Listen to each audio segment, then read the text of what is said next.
tell y'all? You tuning into the best morning show on the globe. It's Bradham and Emery in the morning, y'all.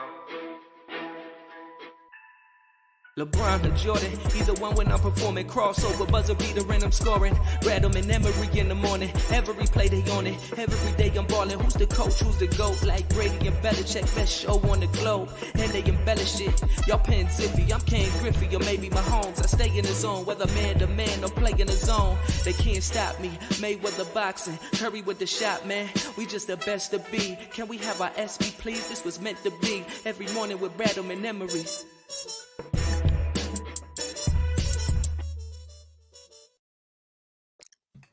Yes, sir. You know the vibes, Brad in the morning. Marques, Brown, Emery. Yo. So I have a question for you. When did you say you wanted the Phillies above 500? At 500? No later than July 1st. Would you settle for tomorrow? I'll settle. I am. Listen. Would you be okay with tomorrow? Listen, I am, as most people, a fan of immediate gratification. I'm not going to deny that. Now, when you only play one game a day and you're like 6, 7, 8 games under 500, I understand I can't have immediate gratification, and that's why I gave you an extended period of time. But if you're going to tell me as a team you're going to accelerate that timeline, well, who am I to say no, Marcus? Well, I'm going to tell you. Who am I to say no to an accelerated timeline? Timeline is being accelerated as the Phillies now have won 7 in a row. They sweep the Brewers, go in there and for the most part dominate them. Mm-hmm. Unbelievable. I didn't know they had an afternoon game yesterday, to be honest with you. Yeah, unbelievable performance from the start from starting pitching. For the most part, you get a great start by Ranger Suarez. You get a great start by Aaron Nola. Zach Eflin had to battle yesterday.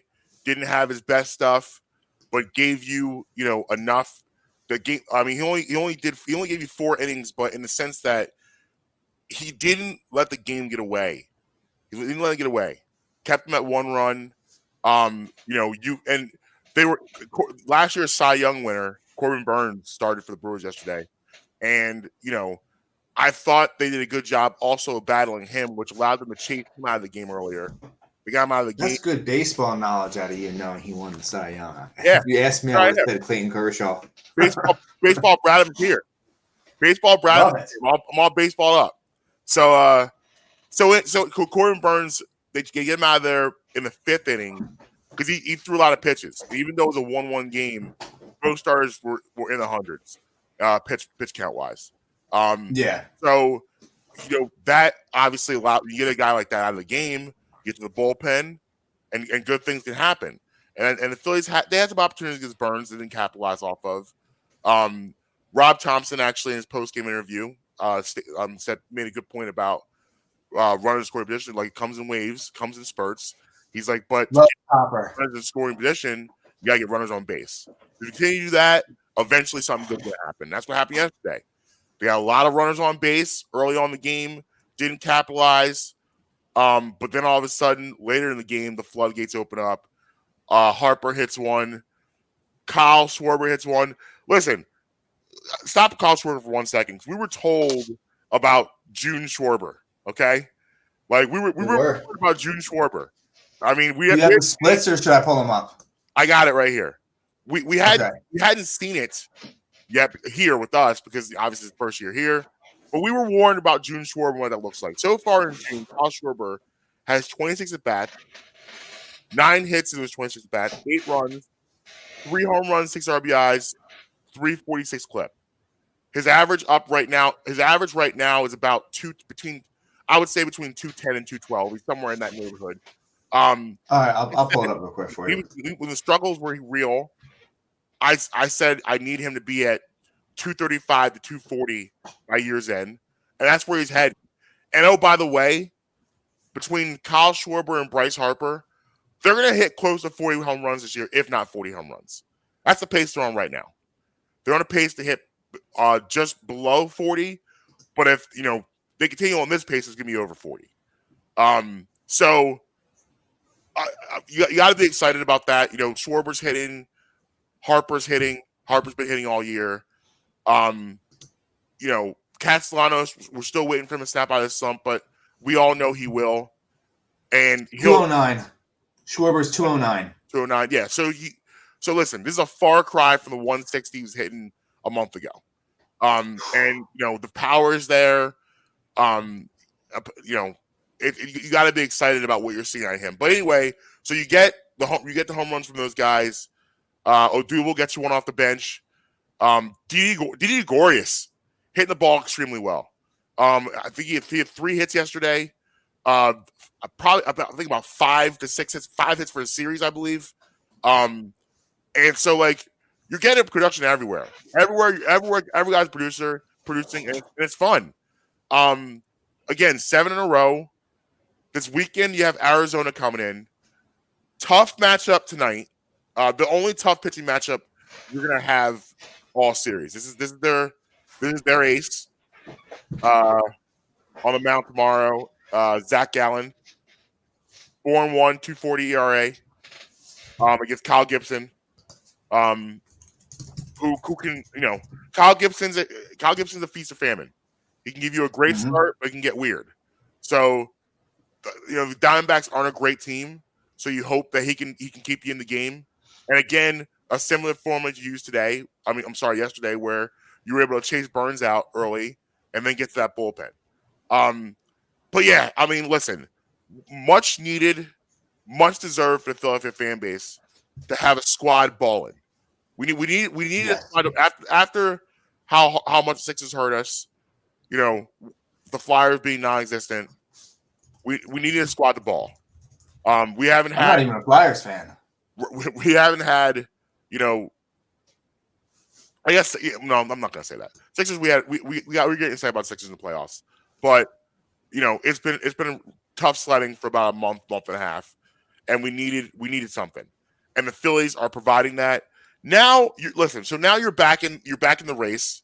Let's go to the way too early wild card standings, because you know when you get excited, you got to do that. So right now, the Phillies, the top wild card spot the Padres have, they're at 35-22, playing really good baseball. So you're 4.5 out of that. The second wild card, the Giants have that, and you're 2.5 out of that. So you're right where you need to be at this point of the year. You're hovering around. You're in the space, and now we talked about this in the beginning of the week. Now it's about just being consistent. Do I need you to sweep the Diamondbacks weekend? No, I need you to win 2 out of 3. A sweep would be nice, obviously. Let's keep that going. Let's just do it, but let's get 2 out of 3. Okay, let's not fall apart and give it back by losing 2 out of 3. Let's play consistent baseball now, here on out. The one thing you have to be was always a constant. The Phillies have gotten pretty good starting pitching for the most of this year, which is a pleasant surprise. You didn't know, you know, Ranger Suarez is a guy you didn't know what it was going to be like. He pitched so well, you could the end of last year. You couldn't expect him to have that this year, all throughout the year. And he started off a little rough, but he figured it out. Aaron Nola is, fingers crossed, pitching like Aaron Nola 3 years ago. Zach Wheeler, you know, late spring training, had to figure out to get the arm ramped up. He's figured it out. He's fine. Zach Eflin has been above average for the most part. Kyle Gibson's probably, again, been your the guy, again, like I said, feast or famine, the most inconsistent starter you've had. But you're getting good pressure on your starting pitching. The bullpen seems to be settling into roles, which we talk about. Like, you know, Nick Nelson comes in, gives an inning. Connor Brogdon, he's a guy. Connor Brogdon for me is the Alec Boehm of the bullpen. Be patient with him.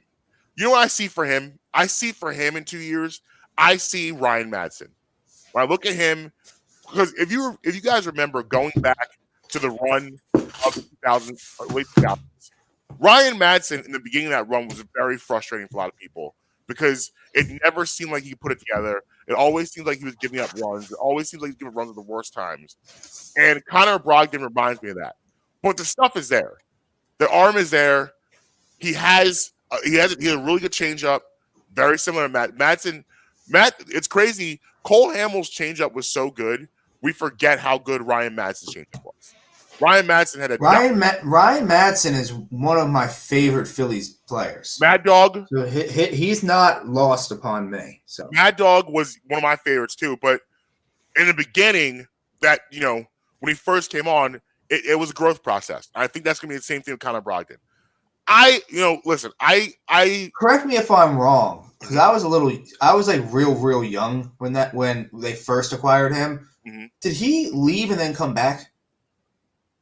Yes, but Okay. I think he came back after the run.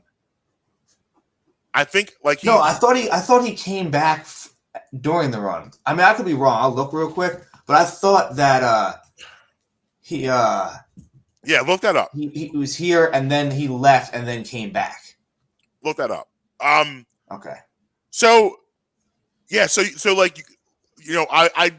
think Wednesday we talked about this a little bit, and I slightly disagree with you, but I'm fully on board with you now. Sir Anthony Dominguez should be the closer of this team. I think he's ready. He has, listen, before we had the conversation, I would have told you, he has electric stuff. He's a gas thrower. But most importantly, that's what it was. What it is with a closer for me, a closer has to be able to throw strikes. And Sir Anthony does that. He has the look of a closer. I think you're right. I think he should be the closer of the team. He should be. Now it gets murky because you brought in Corey Knebel to be your closer, but I think at the same time you couldn't predict Sir Anthony being here yet based on the fact of all the injuries. You didn't know he was coming this year, but he's ready to go. He's ready. But other than that, you got guys following roles. Brad Hand didn't pitch yesterday, but he's been very effective when he's been out there. Everything is kind of falling into place now. And, this winning streak was so important because I don't know what was going on with Girardi in that clubhouse, but I can tell you this, is that they were lacking confidence. They were lacking swag. They were lacking consistency and just knowing how to win. And listen, do we all think that, Thompson comes in and he rattles off 6 in a row? No, of course not. But 7 in a row. 7, but the one was Girardi. Girardi. Well, all right, yeah. The one Girardi's last game, and then Thompson wins 6.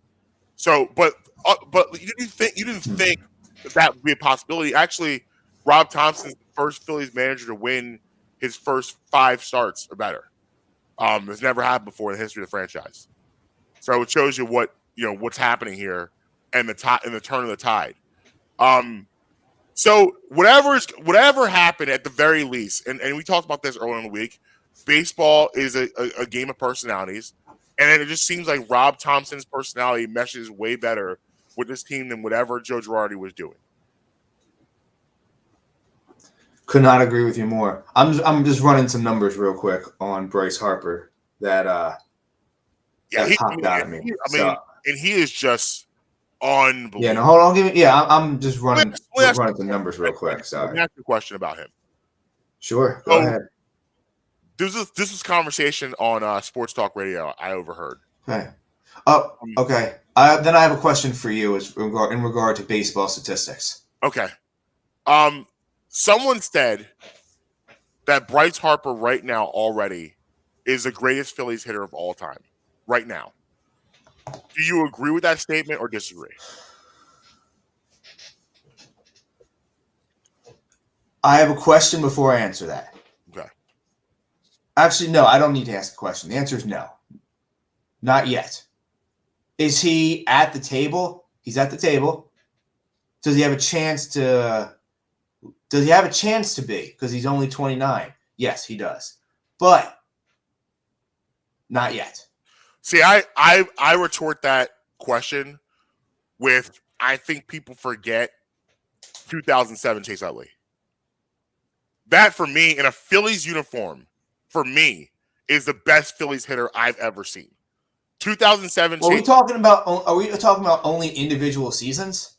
Or are we talking about embodiment? Like when I hear that, I look at just like not a season wise, but just as a hitter, like a guy on a run, or just a Phillies hitter in general. I look at it in general. And I say in general, 2007 Chase Utley before he breaks his hand was the best Phillies hitter I've ever seen. But that man was 330 and hitting for power. Like now, listen.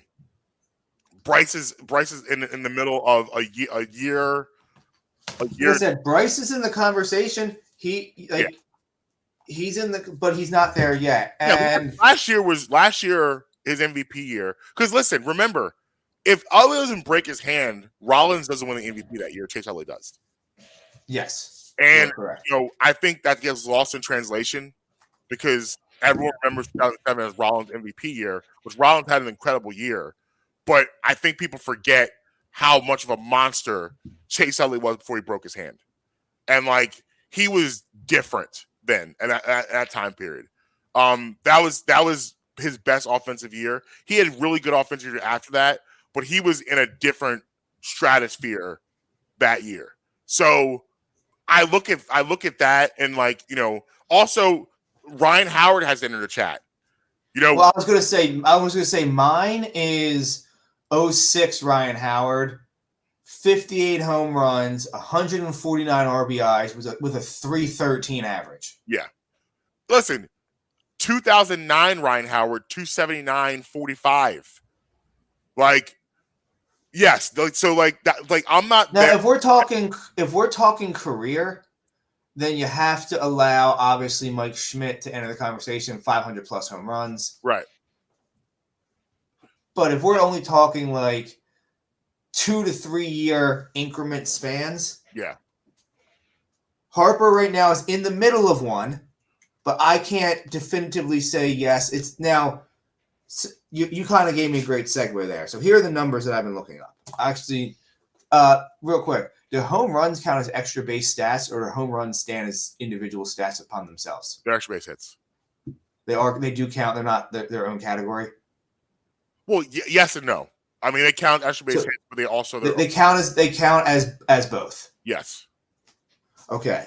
So then, in that case, we are 36% of the way through the season so far this year. Okay. So we got 64% of the season left. Right now, he is on pace to he batted 309 last year. Right now, he's batting 308. Mm-hmm. So, his on base percentage is down a little bit from last year,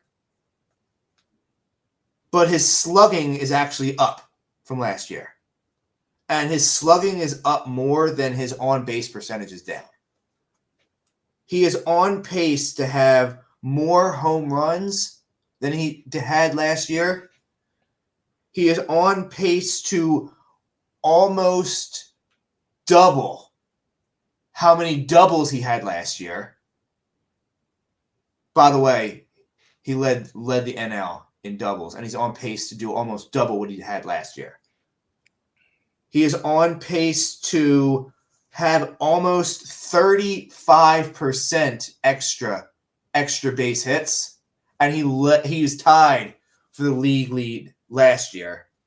And he's going to more than double. Well, obviously these are on pace. More than double the RBIs that he put up last year. So he has to be, which he's not. I can give you the odds right now if you want me to. But he's not the betting favorite right now for the MVP in the National League. But with the numbers that I told you and how they're playing right now and all of that, why can't he be? Well, why shouldn't he be? Well, what you're getting this year is Bryce Harper without missing a month and recovering from a broken face. Because remember, he was playing really well and hitting the ball really well before he got hit in the face. So then you had the recovery of him being out, and then also the adjustment when he came back. So he had a dip during those months, but then after the All-Star break, we all know the run that he went on. So, you know, he's on this past, you know, I guess we can call it 2 seasons that he's on right now is wild. But we gotta be better at. And I'm glad you answered that question. That's exactly the answer I would have had. I don't think he is right now. I think we've got to be better at prisoners of the moment and like just making these blanket statements like that. Like we've had like we have had. I know that the history of the Phillies isn't great, but we have had some, especially in recent memory, had some guys with some really incredible seasons and had some really incredible hitters on the spot. Like Chase Utley's a borderline Hall of Famer. We talked about this before. And like when Chase Utley before the knee and the nagging injuries and I mean Bryce Harper is too. So Bryce Harper's gonna be a Hall of Famer. He's not borderline, he's a Hall of Famer. Like well, yeah, but I'm saying if he were to retire right now, I'm not sure he gets in. But like I said, he's only 29. Right. But I'm saying if at the end of this year he does not win the MVP and he hangs it up, I know he's not going to do that. He's got 9 years left on his contract. But say he does do that, he doesn't get into the Hall of Fame now. But right now, he is a borderline Hall of Famer already. Right.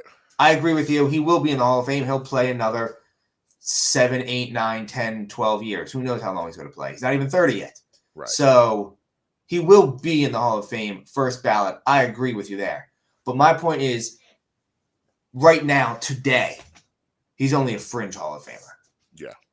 Which is still wild to say. Right. Because Mike Trout just turned 30, and he's a bona fide first ballot Hall of Famer, in my opinion. Right. Already. Like, he could hang it up today, and he could win it. Yeah. Or make it in. Agreed. But yeah, it's crazy just looking at it and thinking about, where we were with this team a week and a half ago, and now all of a sudden looking up, they're one game under 500, with a chance to really do damage. You look at, I'm gonna go through their series got coming up. So you get Arizona coming in this weekend. And the Marlins are here. You gotta do some. Thank God. You gotta do some. Yeah, I do not want anything to go with. When are we at Miami again? Let me look. I don't know. I don't want to talk about it.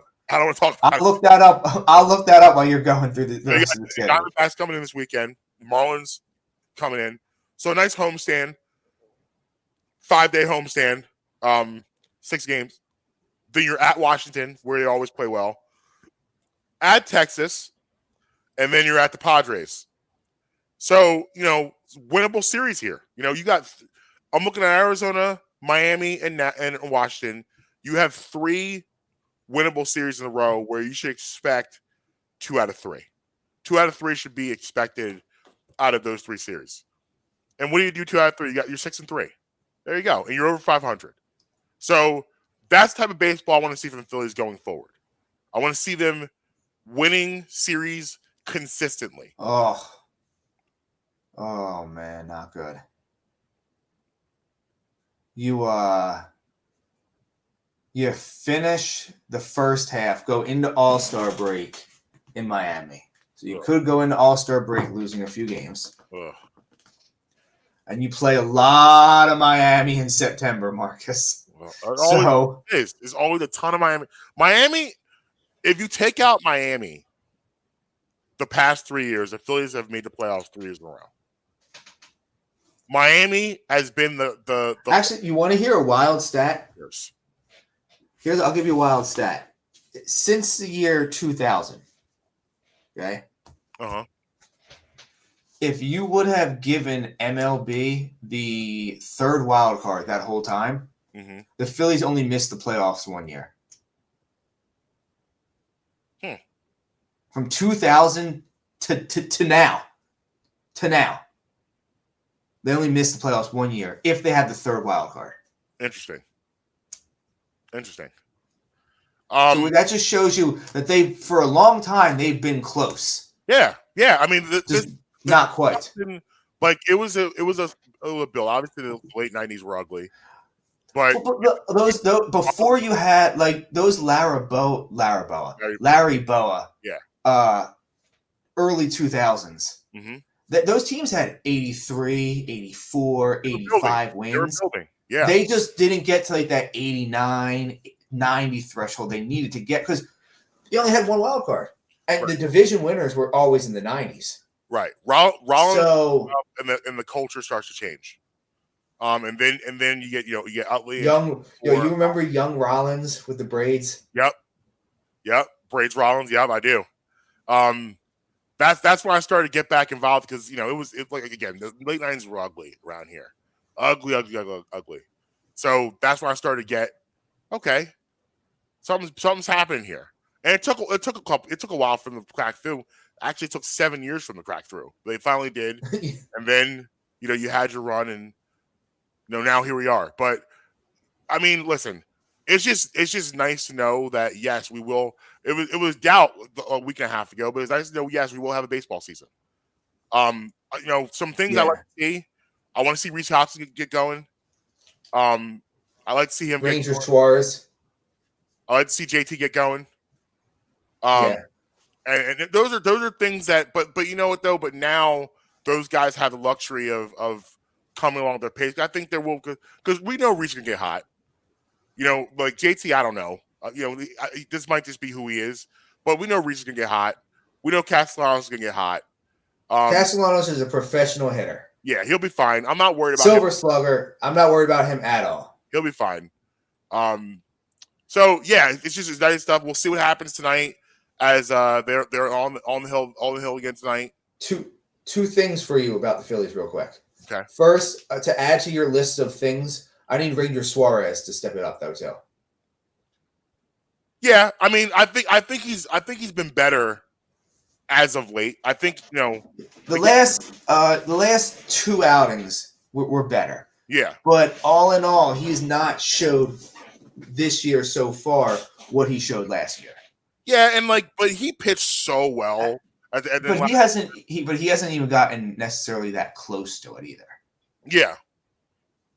I just need more consistency from him. I don't need him to be lights out Cy Young guy. I mean, don't get me wrong, I want him to be. But I don't need him to be. I just need more consistent. It's too much of a wild guess on the spectrum.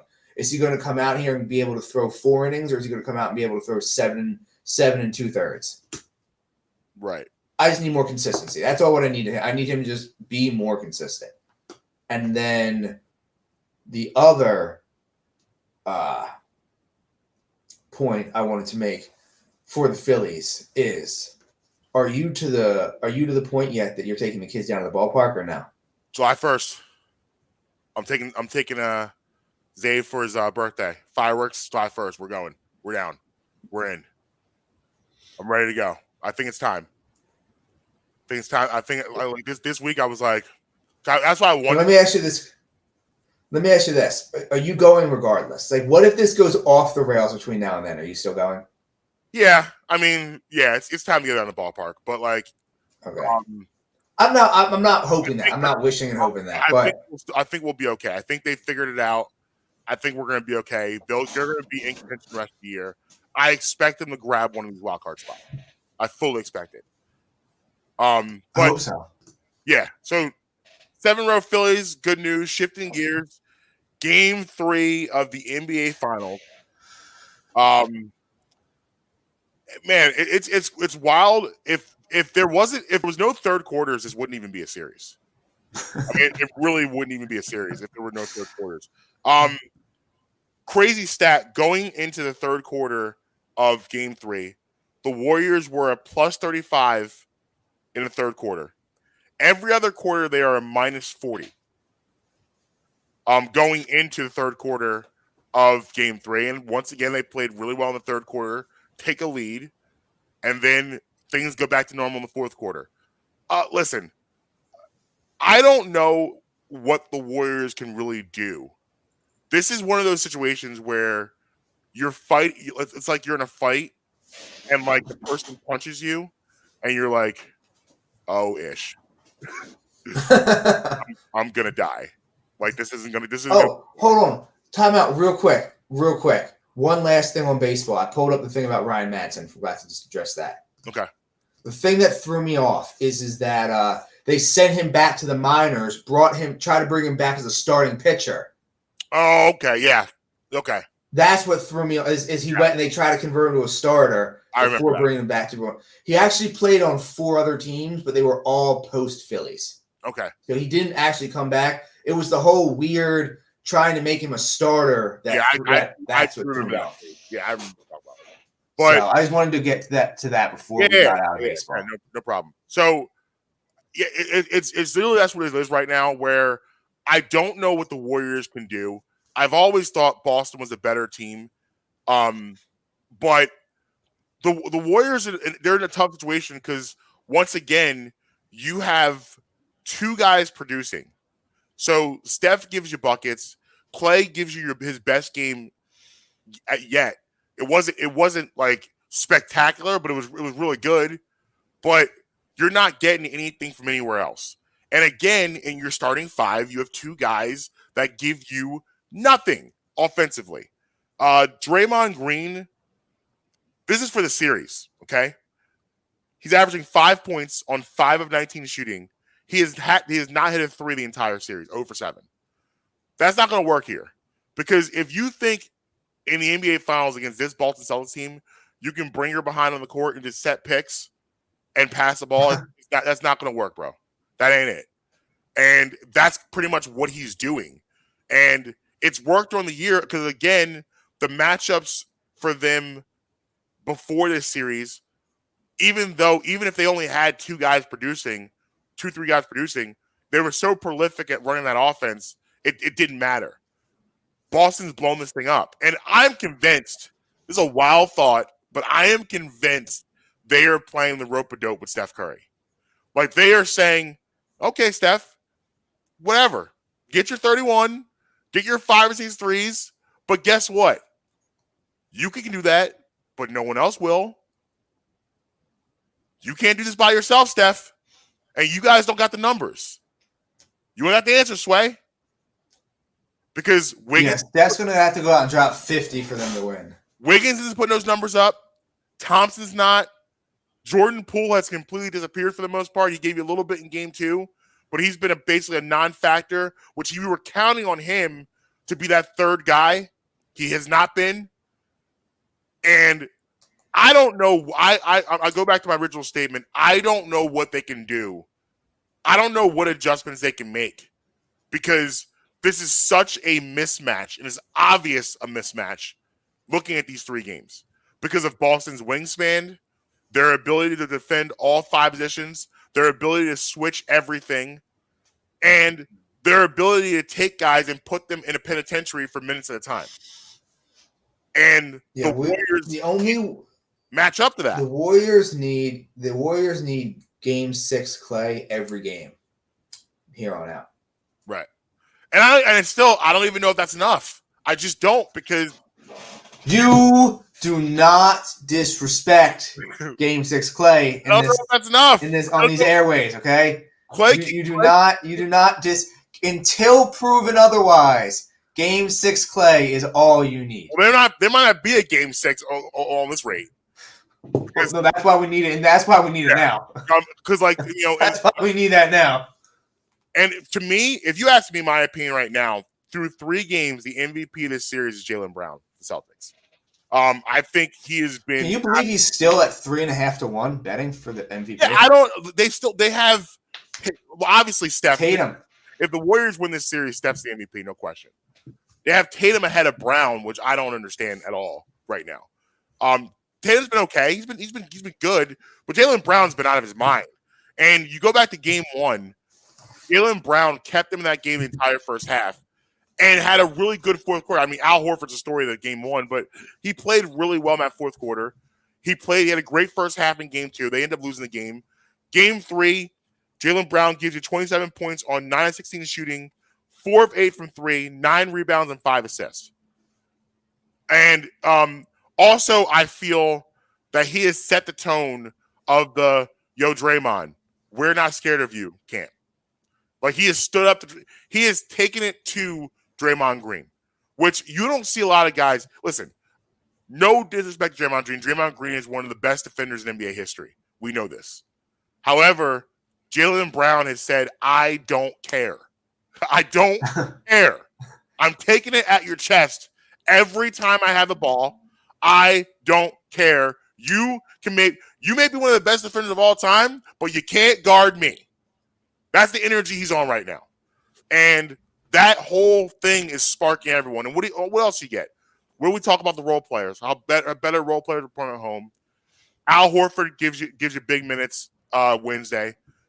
Marcus Smart gives you big minutes Wednesday. So listen, this is a 2-1 series, right? So the Warriors come out and win tonight, you're even going back home. But man, does it feel like the series is over the way watching that game. Because for me, I'm like, I don't know what these guys can do. And Justin, I'm going to tell you, the thing that scares me even most about all of this is how much I lust after this Boston Celtics team.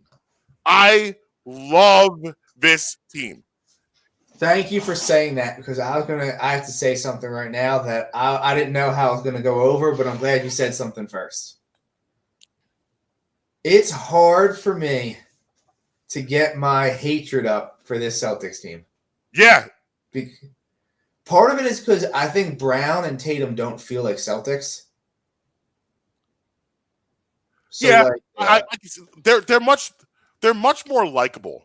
Like Paul Pierce, yes. Antoine Walker, Garnett, those guys weren't likable in that sense. Obviously, Bird, McHale, they weren't likable. How do you hate Jason Tatum? What is there to hate? Jaylen Brown, how do you hate Jaylen Brown? Now, Marcus Smart probably is the one guy, but like, I've seen enough of Jaylen Brown dancing on Instagram. I don't need to see any more of that. Right. For me, with Marcus Smart, I look at it like, man, where I love on the Sixers. Defensive Player of the Year. Yeah. Like, how would you not want a Defensive Player of the Year? And we'll do anything for a win. Like, I'm out here doing anything I can for a win. Like I look at this team like, what do I always? Could you imagine him coming out with like blue tips in his hair for the Sixers? What do I always say about the way Boston's built? They're tough, they're physical, and they're extremely skilled. That's how I want my squad built. That's why I lust after them, because I want that here. I want that in Philly for us. I want those characters. Hate Al Horford though. Yeah, but man, is he balling? I mean, if we could have had this Al Horford and Sixers, like, I'm not turning it away. We would have won that bubble chip. We would have got the bubble chip with Angry Al. But yeah, I lust after this squad, and I got news for you. They're not going anywhere for a very long time, as we talked about earlier. No, we talked about it the other day. They're under contract for quite some time together. Yeah, and you got Robert Williams out there on one leg, doing the things he's doing. He's not at full strength. He's probably operating at 50% clip. But yeah, it's I don't know if you can see, it's funny. You can just see the panic in Steve Kerr's face as he's like, I don't know. He has his arms folded. He's trying to the poker face, but he's like, I don't know what to do. This is not usually how things go for us, because they've never. You look at their run, right? They've never faced a team like this. With the physicality standpoint, like Cleveland had some good squads, but they weren't this physical. They couldn't defend them this way.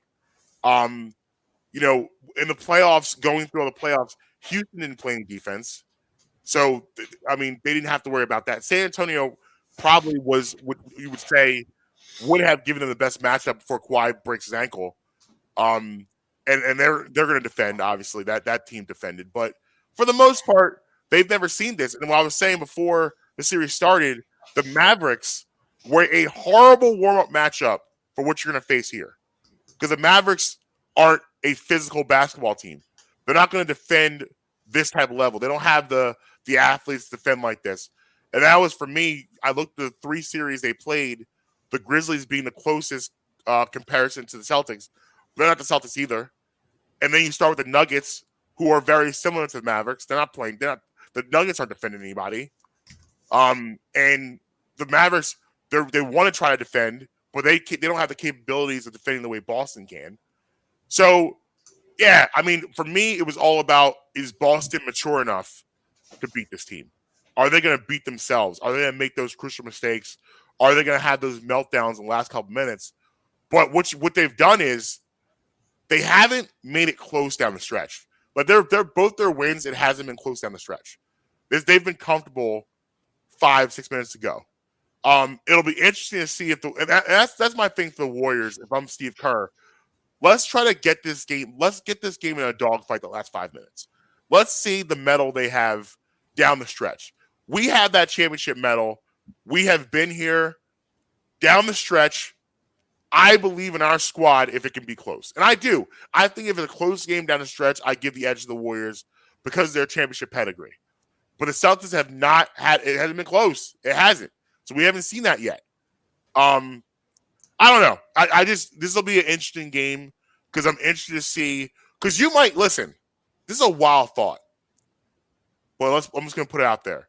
You might end up having to take Draymond Green off the floor and replace him with Jonathan Kuminga because right now he's not even a threat. They're not even looking at him as a threat to score. Like, you might as well have Matisse Thybulle out there right now. That's what this is in this series. Obviously, Draymond's not Matisse Thybulle, but you might as well, for this series right now, the way he's playing, you might as well have Matisse Thybulle out here. This is all Kevin Durant's fault, to be honest with you. Kevin Durant did, because what happened was when Kevin Durant joined the Warriors, because if you remember, you go back to the beginning of the run, 2015, Draymond Green scored a little bit and shoot a little bit too. He was averaging about 13 a game. And he was good for 1 or 2 threes a game. Remember, the game 7 they lose to LeBron's Cavs, he had 7 threes that game. When Kevin Durant got there, his role changed completely. He became just a facilitator. I'll shoot when I can. And for some reason, it just changed everything. He's never been able to regain that beginning Draymond form. Listen, there's been whispers of him. He's a little bit older. Maybe he's not as athletic as he once was. And this series exposing that. I don't know if that's true. I just feel because he's so offensively deficient, that's the problem here. And the fact that he can't provide them any sort of threat at all offensively on the offense side of the floor. And he's just out there doing cardio down there. So I don't feel bad because I've had to watch Ben Simmons do that for 5 years. True. So I don't feel so. You're not getting no pity from me, Warriors fans. Yeah. So it's I'm interested in this game tonight because I want to see what they're gonna like if they're gonna have a short hook on Draymond. Like if he's out there just running around tackling people, are they gonna be like, okay, Draymond? Because Steve Kerr is really shorting his bench here. He's really shorting his bench. I mean, he's Poole's getting his minutes. But he's the only guy consistently on the bench getting those minutes like that. So Kuminga's seen very little, like no time at all, and he's the one guy that's similar to Draymond Green but can score a little bit. You're not gonna get the same kind of defense, but you might have to sacrifice that just to have a guy out there that can give you a threat. If they don't win, and by they I mean the Warriors, this series is a wrap. Oh yeah, because if you lose tonight, even if you win Game 5, Boston still has yet to lose back-to-back games in the playoffs, and you come back and they will win at home Game 6. Yeah. So you gotta get this dub. Then we get Marcus. Then we get the real fun. We said when it was 1-1, it turns into a 5-game series. Yep. You get to say, hey, now it turns into a 3-game series. Yep. So obviously, you know the most surefire bet that there is. I'll tell you the most surefire, guaranteed, lock-it-in bet. If the Celtics win tonight, Scott Foster refs Game 5. Lock it. Scott Foster said, okay, we need to extend this a little bit.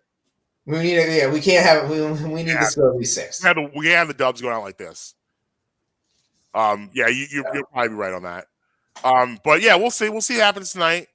Obviously goes out saying must win for the Warriors tonight. They have to win this game. Figure out a way to do it. TD Garden is a really, really tough place to play when you get to this time of the year. So it's going to be, they got the work cut out for them. And also, listen, Steph Curry's been lights out, and he can do that. He's the greatest shooter of all time.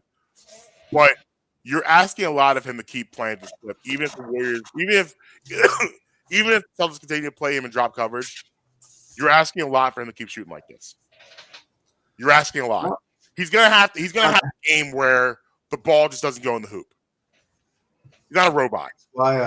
That's why you play the game, right, Marcus? That's why you play the game. That's why you play the game. Yo, did you hear what happened at Britney Spears' house yesterday? Yeah, isn't that wild? Bro, first of all, I want Britney Spears to go somewhere and get a spiritual cleanse. Something like she needs to be put into a tub in like maybe a white cloth and be prayed over. What is going on in your life where your husband, who you're married to for 18 days, breaks into your house on your wedding day? And what are you talking about? 18 days. They were only married for 55 hours. I'm sorry, 55 hours. Yeah, my bad. Yeah. Jason Alexander, not with George Costanza. Or the pitcher for the Brewers. Breaks into the house on live. For what? What do you do? You end up getting arrested. Where did this guy even come from? Like, this is a wild thing to do. Like, I thought when I saw her husband, I was like, oh, what's Kevin Federline doing? Like, Jason Alexander. What? What's he doing? Why is he breaking in? K-Fed's remarried and just fell off the face of the earth. Yeah, he went suburban dad on us. Yeah. Yeah, she like I feel really bad for her, and like the conservatorship thing was a mess. And like her parents were obviously trying to take advantage of her. But listen, if we were being completely honest and we watch Britney on Instagram, are we a little concerned about Britney? I feel like I watch these videos and these things she posts. I'm like, I want you to be happy, Britney, but something ain't right. Something don't look right, Britney. These child stars, man. These child stars. Oh, yeah. Yeah, like, no. Documented history of these child stars. I actually just saw it for the first time. Amber and I were talking, and like she that's why I think even more kudos needs to be given to players like LeBron James and Bryce Harper. Right. Those two specifically. I'm sure there's more. I just can't think of it off the top. But those two specifically. Carmelo Anthony, him as a high school player in Baltimore. Yeah. All the more, tip of the cap to them. But you said you and Amber were. Yeah, we were talking yesterday about the Britney situation, and she read Jessica Simpson's book, and Jessica Simpson at one point was a raging alcoholic, and I had no idea she went on the Ellen DeGeneres show pissed drunk. It was uncomfortable at times. I didn't even know she went on the show. It was uncomfortable at times. And like it's just wild. And she's another child star that went through a lot of this stuff. It's just I would never want my children to be in the limelight and spotlight at this age. Never. Under any circumstances. I mean, look at Justin Bieber. Yeah, he went through his trial tribulations. Yeah. Now he looks like he's just like some super loaded dude who just he's figured it out. Yeah. Well, like he went through things. In fairness to him, though, could you imagine having that much money when you were like 21, 22, 23? At like 15. Yeah, but like you can't do the same things at 15 you can do at. Trying to. He was trying to, but a little twist. Racing Lamborghinis through Miami. Yeah, like legit, like get like neighborhoods wanting him thrown out on his head for the full wasn't over there. Man, what in Calabasas or wherever he lived at? Yeah, they were like, yeah, we don't do this here in Calabasas. Little twist. Yeah, put a shirt on. Yeah. I just came across that. I was like, what in the world? Yeah, no, that was great. What we actually learned about what was it? Wednesday is that if it was the George Costanza Jason Alexander, you may not have taken him into custody that easily. No. I didn't know he was a cage fighter. Yeah, Jason Alexander, the George Costanza actor, is holds black belts in multiple forms of martial arts. You don't want and is a top flight kickboxer. So yeah, it's one of those situations you go into a bar and you see him and you start like picking at him and you have no idea he's a cage fighter. Yeah. I love stories like that. I heard the same thing about Kevin James. Yeah. That's more believable though. I heard Kevin James, like if you get him into the octagon, it's not going to go the way you think it's going to go. I believe he looks like but Kevin James looks like a guy that's been in a couple altercations. But I believe that about him. I just love the guys. I was friends with a kid like this in high school, where he looked like the biggest noodle in the world, but he could touch you in 5 ways in your life. Like literally, he could touch and then there's a guy I knew when I got a little like in my 20s. He literally was on a list of the 300 most dangerous people in the world.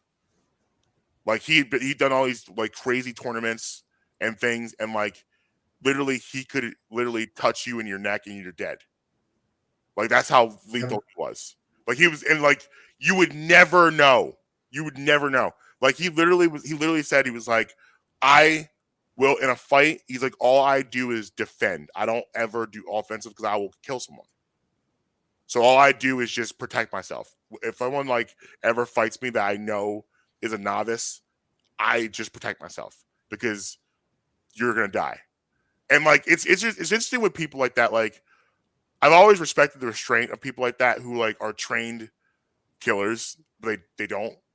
But like I love the people like that, like the guy in the bar that looks like the biggest noodle in the world, and you go pick him and he just that's that clip. It was at a game. I forget. It was at a sporting event a couple years ago where a dude was heckling this one dude, and like he kept messing with the dude, didn't do anything, and the guy ends up just knocking the dude's teeth out, literally knocking his teeth out. I see videos like that all the time. It's awesome. I love stuff like that. Now, I have a story that will make me sound like a terrible person based off what you just said. And then I also have, I wanted to point out, you remember like the mid to late 2000s when you would start seeing everybody while you were out with cauliflower ears? Yeah. Oh, yeah. And that's how you knew, like, you don't want to mess with those people. That person alone. Yeah. Yeah. But they started showing up in groups with the infliction shirts. God, that era. Yeah. What was that like mid to late 2000s? With destroyed jeans with dress shoes. Yeah, like what's that? Like 2007, like 2010. Like that?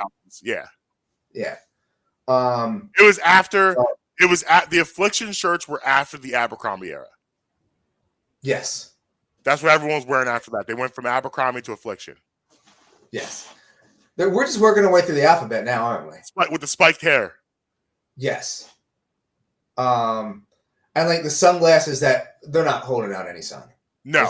And the white rimmed sunglasses. Yes. Like, this is the ultimate douche look. Ooh, that was a terrible time, wasn't it? Terrible time in our culture. Yeah, not good. Glad I did not participate. And I hope never owned an affliction shirt. I did the Abercrombie thing, never did the affliction thing. I've never was into that. Now, so the guy that lived across the hall from me in college, in my apartment complex, the guy that lived across the hall, he was on the boxing team for Penn State, and his roommate. So he was from State College. They grew up there. His mom worked at the college. Okay. So he went there and he fought for Penn State. Now his roommate was his high school friend. So his roommate didn't attend Penn State, but you know they knew each other. He lived there, so that was his roommate. And he was a junior Gold Glove winner in Pennsylvania. Like he's been boxing since he was like 12. Well, the gym that those guys trained at, there's all sorts of MMA, boxing guys, and all that. Well, on a Friday or Saturday night, after being at parties all night, they would sometimes wander through Fratland and look for frat brothers that wanted to start a brawl.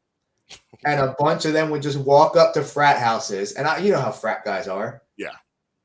And it would just turn into a melee. And they would probably do that once, maybe twice a month. Just stay sharp. Yeah, and the one time there was one particular frat that me and a friend of mine we didn't get along with, so we kind of enlisted that to happen to go over there. Organized it. Yeah, we didn't attend. Like I'm not trying to get into like a 20-on-20 brawl. You know, that's not. I don't do well. That's not my area of expertise. You know what I mean? But I did acquire a very nice beer pong table from the frat in the course of the melee. You went there and looted? No, it was on the. It was started at. I don't know how the pong table found its way to the front porch, but I looked at it as once it was out of the house, it found its way into your hands. Well, it found its way into me and my roommate's hands, and then it found its way walking down the street, and then it's found its way into our living room and onto our balcony. But yeah, no, they used to go around like 10, 12, 15 of them and just look for problems. Wow. Yeah. I mean, sort of aggressive. It sounds like a small gang, but all right. It was. The thing is being from my perspective, I was like, yeah, we can do whatever we want. Nothing bad's gonna happen to me. Like it happened. Our group of nothing. What's gonna happen? Right. Jake, come over here. We've got an issue. Right. Yeah. Probably. You hear what this guy just said to us? You hear what he just called your brother? Oh. You're just out there instigating. Guilty. So you got a top 5 for me? God. So this one's a yes. Now I'm sure today's top 5 is top 5 sports nicknames. Now let's just be honest. You can have about 20 names in your top 5 for sports nicknames. Yeah. So, I expect this to be a list that everybody looks at. It is one of those things where it's subjective to you. Yes. So, like everyone, out there listening, you're gonna have your 5. This isn't one of those where it's like you're gonna put a list and be like, "Oh my gosh!" It's like, okay, these are your 5. All right. Yeah. Like this isn't Lassie. No. So number 5, Javon Curse, the only person in the world who you would like to call the Freak. A freak. Yes. I mean, and you brought him in, touching the ceiling, changed the defense. Yeah, changed the defense for the Eagles when they brought him in. Hugh Douglas had someone opposite. Yeah. Got him. Corey Simon, Hollis Thomas. I know I'm forgetting somebody that else was on the D line. And Derek Burgess. That was it. Derek Burgess. All the try and like they all benefited from Curse, who people don't remember because he got hurt. Right. Yeah, he made the Pro Bowl that year. Yeah, he was very good for them. So Javon Curse, number 5, the Freak. Number 4, a Pantheon player, though I'm not a big fan of people giving themselves their own nicknames, the Black Mamba. This is the only case in the history of the world that giving yourself a nickname is cool. And only Kobe could do this. Yes. Like this shows you how cool Kobe is, that he was able to give himself a nickname and people were like, people accept it. Yeah, you're the Black Mamba. Okay. So, it has to be on the list, but I'm not a fan of that. Like you said, it's the only time it's ever been. You can't give yourself. You have to be dubbed something. That is true. Yes. Number 3, just one word says it all. Sweetness. Sweetness. Forgot about the sweetness, Peyton. That's a good one. Like, it's a great it nickname. says it all. Yeah. Sweetness. Now, this is my personal favorite player. We've talked about this before. Is he the GOAT? No. But he's my personal favorite player. That's number 3. Coming in number 2, the Answer. The Answer. Great nickname. And remember that weird time where they did those nickname jerseys? Yeah. In the NBA? Yeah. If they did that while he played, the Answer would be the highest selling jersey. No question. Yeah, the Answer is a fire nickname. And then number 1, like I said, this list is subjective, so it comes to me personally. Uh-huh. But these guys don't grow on trees. 6'10", long flowing hair, rocket launcher for a left arm with 0 accuracy. The big unit, Randy Johnson. Unit, yeah. Good one. Good one. So I was always partial to Griffey Jr., the kid. Great one. Kid. I mean, you got Brian Dawkins' Weapon X. Like if we're going like on that Eagles team alone, you had the Axeman. Yep. You had Weapon X. You had multiple Magic Johnson is a great one. Yeah, Magic. Air Jordan. We've got some iconic Larry Legend. Cap. Yep. The Cap, yeah. I'm really excited about that documentary, by the way. The Dream Sniper. Yeah. Uncle Drew. Dream. The Dream. The Dream. Yeah, The Dream. The Admirable. The Admirable. The Admiral. The Admiral. The Admiral. The Admirable. The Admiral, yeah. The Admirable. Big Fundamental. Big fundamentals out here. Yeah, you that's what I mean. Like we just actually you want to be real technical about it? Let's be real technical about it. Penny Hardaway. Penny. Shaq, the big Aristotle. The big cactus. It's funny. We're sitting here just naming, and we did probably 15 other ones. Could all be top fives. No, there's no answer here. What about the fridge? The fridge. The Minister of Defense. Yep. The Minister of Defense. Yep. LT. The round mound of rebound. Oh, Barkley. Yeah. You can go on for days. The Sultan of SWAT. The Babe. The Great Hambino. Great list, though. I mean, it's like I said, it's subjective, so nothing to disagree with. But great list. Nicknames are fun. I think it's more fun as a kid.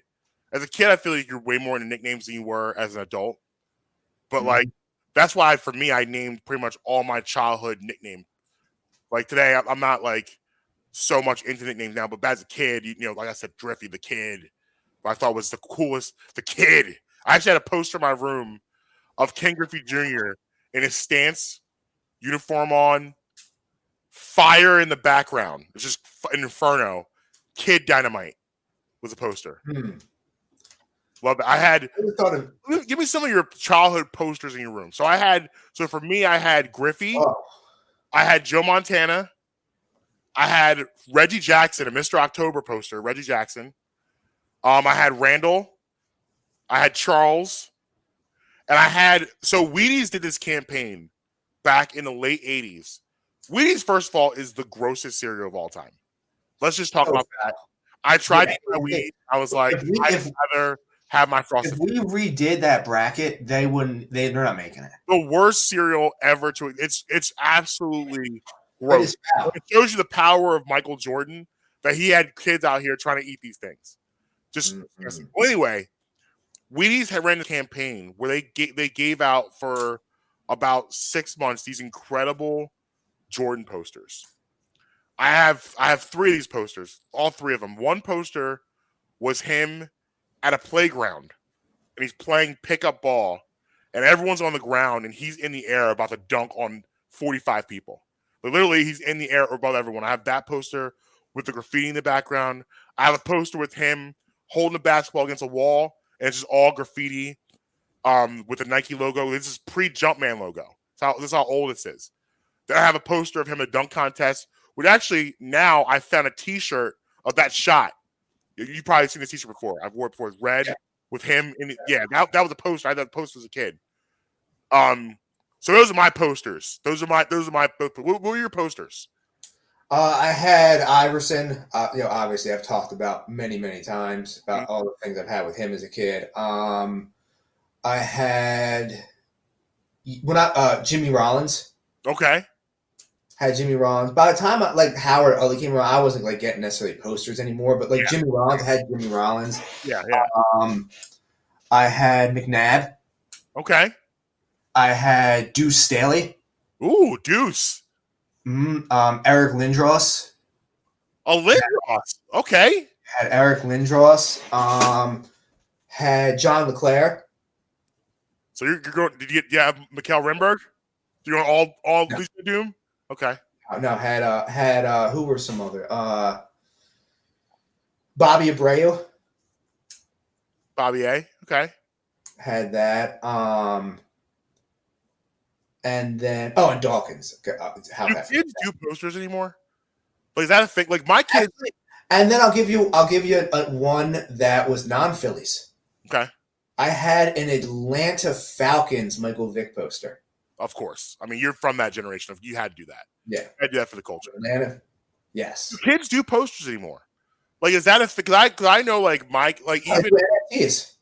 Say again? I said, no, they do NFTs. Right. Like I know, like, my daughter, like, she's not that big in sports, but, like, poster, like, even like I had a Michael Jackson poster.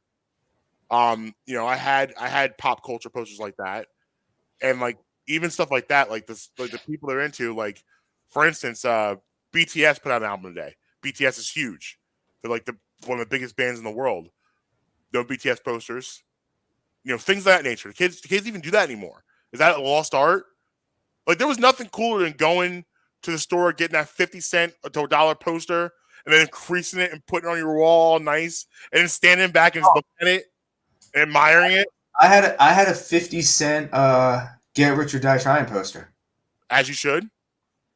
I had that. I had the cover art. I had a poster like it was like the DVD cover art of 8 Mile.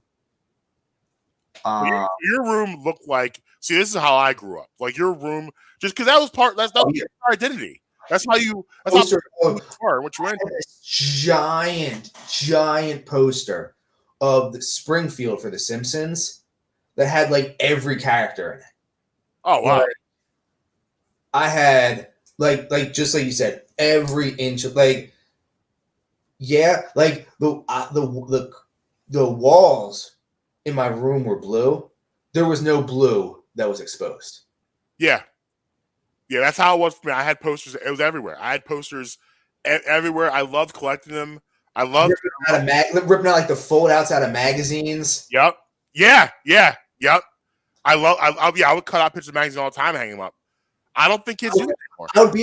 I'd be at the dentist office, and they would like go through them. Like people that like when nobody's looking, take that page out, right? Try to stick it in my mom's purse so it can get home and like not get folded up if I put it in my pocket. Yep. Or if I did put it in my pocket, then I'd have to like flip it around the other way and push it up against. So like I try to get rid of the crease marks. Yep. And it's funny. Like every time I came in my room, it was like an experience. I would look around my posters for a minute. Yep. Every day. Like I've never seen them before. I'm still looking around and be like, yeah, this is great. If Instagram existed back then, would there be some poster battles going on? Facts. Did you have the NFL sheets? The NFL bed sheets? Oh yes, of course. Like all the teams. The Houston Texans weren't on there. Yep. The Cleveland Browns weren't on there. Yep. The depending on what year it was, the Baltimore Ravens weren't on there. Yeah. Yeah. Oh yeah, I had them. I had them for sure. I also had the. They remember they used to do well, they still do, but like they used to do serious like giveaways at the Phillies game with everything Fanatic. I had like the Fanatic pillow covers. Okay. Giveaway at like the front. All that Fanatic bed sheet set that they gave away. Yep. Fanatic. You remember the Fanatic with like it used to be a gold star around his head. I know, I know that. Like, were your parents cool with your posters? Because I know, like, there were some kids, like kids I was friends with, like, yeah, we're not allowed to hang posters in our room. I was like, well, that sucks. So, like, it got to a point of where, like, my parents. So I never was too wild. Mm-hmm. I've always been kind of wild, but I was never like over the edge, like with wildness. So my whole life has always been like, all right, it's hard to create a firm line because he's just going to cross the line. So let's kind of create like bumpers and buffers to kind of just. It's like the bowling alley. Yeah. You know, you can tell me the gutter's not there. It's not going to stop me from slamming into the bumper. So you might as well just put a bumper there because I'm going to slam into the gutter. True. So it got to a point of where it was like, hey, don't destroy the walls. Don't destroy. Oh, okay. Like he's just don't put any holes in the walls. Happening. Yeah. Yeah. Like it's happening. I got you. I didn't get much pushback. I did try to throw up a Jenny McCarthy and a Holly Berry. That didn't go over well. That probably didn't get flagged very well. Flagged. They were like I came from school. They were mysteriously gone. But I can understand why that was their problem. I got a funny story to tell you. So you know how is there a wilder place to get a T-shirt than the Wildwood Boardwalk? No, there's not. That Myrtle Beach was pretty wild, but the Wildwood Boardwalk is the craziest place to get T-shirts. Yes, like the designs you see there, you won't see anywhere else. No. So I remember I was like 15, 16 years old, something like that, 17 years old, somewhere in that range. And a couple of my friends were on the boardwalk and we all get shirts. And I got a shirt that says, I love hot moms.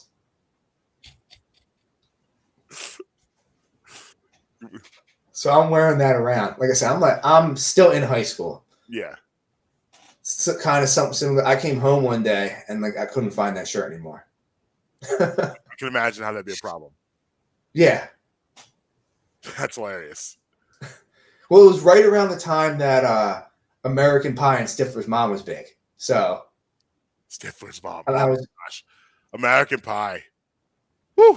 I was like, where is this shirt at? Yeah, it's just gone. Confiscated. Gone. And then it's like Still remember it. It was like a sky blue color. Charges to the game. Had to happen. It had to happen. Yeah. Can't walk around with that. No. Jeez, no. Not at all. I got nothing else. Just got some birthdays to shout out because there's more birthdays today than I actually anticipated there being. Okay. So, I should say more birthdays of prominent people. Obviously, there's a lot of birthdays every day, but not always the most people that we know. Kate Upton turns 30 years old today. Kate Upton, legendary for a lot of men out there. Yeah, married to Justin Verlander. Verlander, right? Yeah. Mm-hmm. Good job by him. We also today would have been Marion Barber's birthday. So R.I.P. to Marion Barber. Yeah, bad news. Like 2 weeks ago, something like that. Mm-hmm. Happy birthday to the Professor. Remember the And One mixtape tour? Of course, they actually just watched the 30 for 30 on a And One mixtape tour. Yeah. So yeah, the Professor today is his birthday. We also have 21st birthday to Sasha Obama. Sasha Obama is 21 today. Yep. Wild, man. It's certain things in life where you're like, man, I'm getting older. Sasha Obama 21 is a moment for me. Like that's wild because that was like Barack Obama is like the president of my prime. Yeah. Like, it was for me. It was Bush and Obama were the presidents for my prime, and like Sasha Obama was a child. She was a whole child. She was 8 years now you could realistically run into her at the bar now. Yeah, now I could like go Sasha and buy a shot. Yeah, wild. And one last one, Bill Burr. Bill Burr, I gotta listen. You do. I keep hearing about him. I know I'm late to the party. Someone who called him that. Some comedian called him one of the top 3 in the world. He is very funny. He reminds me a lot of I don't know. That's like him at stand up is just okay. Put him in an environment when he's sitting around with like other comedians and they're just talking and he's like the funniest one in the room. Put him in like a Dave Chappelle show like skit like that. He'll be the funniest one there. I mean, his stand-ups are funny. I'm not saying they're not funny, but I find him much funnier in like the situational comedy role. Gotcha. All right, I'm gonna have to get Yeah, and then one last thing. We had one anniversary today in the sports world. Joe Nuxhale, the youngest player to make a professional debut in Major League Baseball, debuts on this day at age 15. Wow.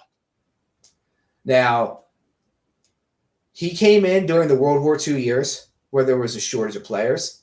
So he came in at age 15. Didn't play well in that first appearance. However, after the war ended, he came back and joined baseball again when he was 23, 24 years old and was a starting pitcher in the major leagues for 15 straight seasons. Wow. So it appears as he would have been, obviously he played 15 years in the pros. He would have been there eventually anyway. But he actually made his debut 8 years prior to that at age 15. He threw 2/3 of the ninth inning, and he got shelled. Marcus, he got shelled. He gave up 5 runs. He gave up 5 runs in 2/3 of an inning. I see that being a problem. But like I said, the problem is that if that would have happened to a player today, he never would have sniffed the pros again. Right. Whereas he comes back, 7, 8 years later when he's grown up and has a 15-year stint in the league. That won't happen today. No. I mean, do you even remember the name of that Jets quarterback that got smoked by the Eagles 2 or 3 years ago? No. I think it was week 2 or week 3. The Eagles pummeled the Jets. Exactly. No. No, but he didn't deserve to be playing there because, your top 2 guys had COVID and your other one got hurt. Like, this dude shouldn't have even been playing. Right. But he'll never. Now, I'm not trying to advocate this guy should be in the league, but it's the same thing. He'll never sniff it. Right. Like that guy from the Cowboys, the running quarterback guy that one game. You remember a couple years ago. Yes, I know. Yeah, I know you're talking about. So, what you got scheduled this weekend? So tonight, I have 2 good friends coming over. They're getting married in October. Amber and I are both in the wedding. Amber's actually the maid of honor. I'm a groomsman. And they're doing specialty drinks. So tonight, we're going to sit around and taste the best ones to pick for the wedding. So I'm going to be sitting outside doing a lot of drinking. 2 things I enjoy. Nice. And then tomorrow, the rest of the weekend, probably nothing. Obviously, game 4 tonight. I believe game 5 is Sunday. I would imagine. They got to start speeding this up because this is taking a long time to get through. Yeah, well, it might be Monday because they might do the extra day because of travel. I don't know, but I know game 4 obviously is tonight, and then obviously I'm gonna be locked in this weekend on the Phils. Mm-hmm. Can they get to 13? Monday. It's Monday. It was Monday. Okay, yeah. So, the rest of the weekend I guess will be pretty chill. But can Monday and then Thursday? Can they get to 8 tonight? I didn't think they were going to get to 7. I didn't think they were going to get to 5. I mean, you got to listen. You got the tough pitching matchup tonight.